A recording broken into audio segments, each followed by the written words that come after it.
Hello, Balmy Badger Army. Welcome to another wrestling vlog. Now, things are heating up with CM Punk and Seth once again. We thought this feud would end, but it's never going to.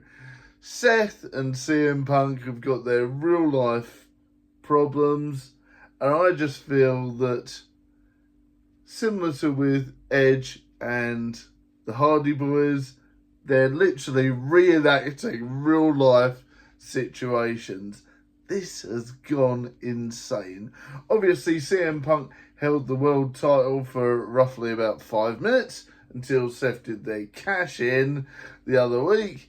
And, oh, the pain.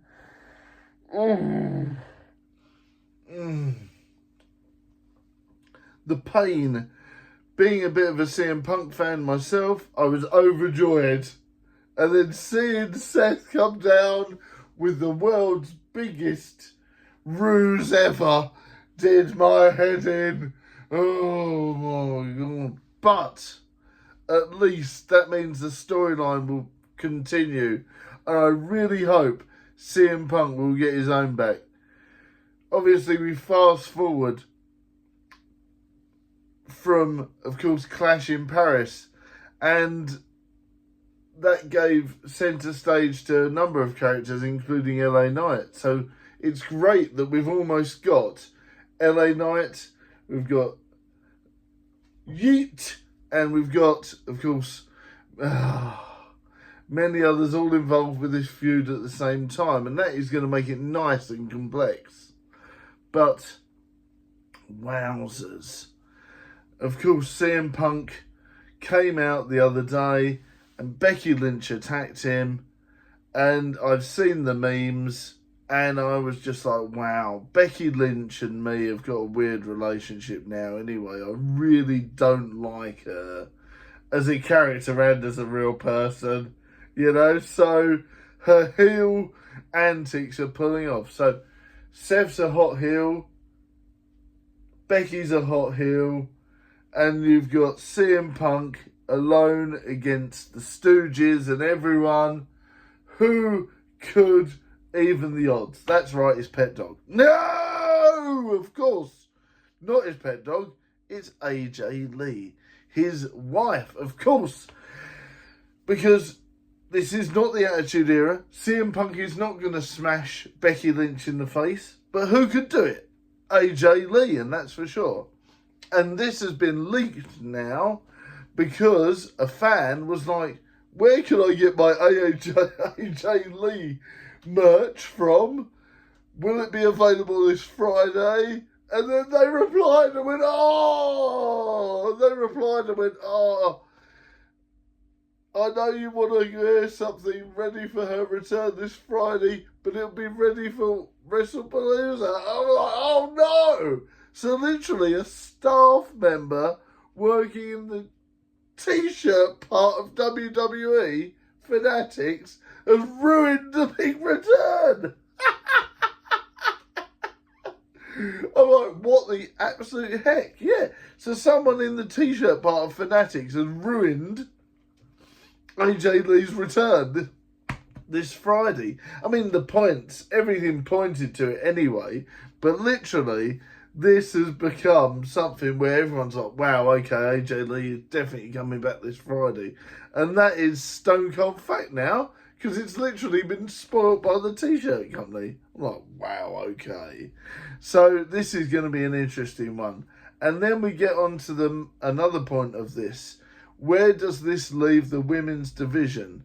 Well, obviously, we're in need of some strong competitors in the women's division. And, of course, it would be fantastic to see AJ Lee fight Becky Lynch and many others once again.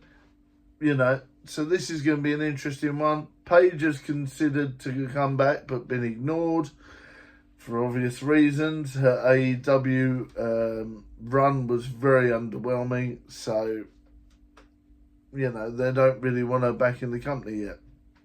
Now, AJ Lee has shown to go from strength to strength outside the organisation. Will be massive pops incoming, And I feel it will change the women's division for the better. We'll get some more variety of storylines involving CM Punk and many others. And I do feel Stephanie Vaquer will need a brilliant challenge when I think they win at WrestlePalooza. So obviously for me, WrestlePalooza will be Seth and Becky versus CM Punk and AJ. And I really think that could be the start of CM Punk's perhaps stable. I think that would be where it would go. For me, I definitely think CM Punk needs his own stable to fight Seth's stable. If they want the situation, they want the storyline to continue, for me, that's where this is going. Because they're trying to do it with LA Knight and the Usos and a few others, but then that seems to come and go, because obviously a lot of those are involved with the Bloodline storylines. So I definitely feel that CM Punk needs his own stable when it comes to this. Now, could that be Right to Censor coming back? Perhaps a version of it, which would be great. Luke Gallows and things like that, my return, I think that'd be fantastic. But yeah, I definitely think CM Punk, in order to take the edge on this storyline, needs AJ Lee and a few other members in order to defeat the Revolutionary. But let me know your thoughts in the comments, guys. Do you think CM Punk will start their own stable with CM Punk, AJ Lee and a few other members? Or do you think we're going to get some surprises? Obviously now Becky Lynch is part of Seth's stable. And I was quite surprised that didn't happen as soon as they returned. Especially once they became a heel anyway. I thought it was going to be, straight away. But they drip-fed that through, which was okay. But the way Becky's been behaving now, and in recent weeks, I thought it was a given that she would be part of the storyline. So, who knows? At least that's been happening now. AJ Lee's return has been confirmed for this Friday, inadvertently. And I wonder who else will return next. Will it be another female to join CM Punk's team, like Paige or someone else? Let me know in the comments your thoughts. And I hope you enjoyed this latest wrestling vlog. Apologies there hasn't been many recently. But what with all the weird scandal going on, I didn't really want to touch it because I didn't understand what the main part of that scandal was, and I didn't want to get anything wrong, to be honest with you. So I thought I'd stick to a different topic. I really hope you enjoyed this vlog, guys. More coming soon, and I can't wait to see AJ Lee's return and see what happens next. WWE's on fire at the moment, and of course AEW, in my opinion, is lackluster, but we can talk about that another day. Let me know in the comments your thoughts, and I'll see you next time, guys. Bye for now. Can't wait till Friday Night SmackDown.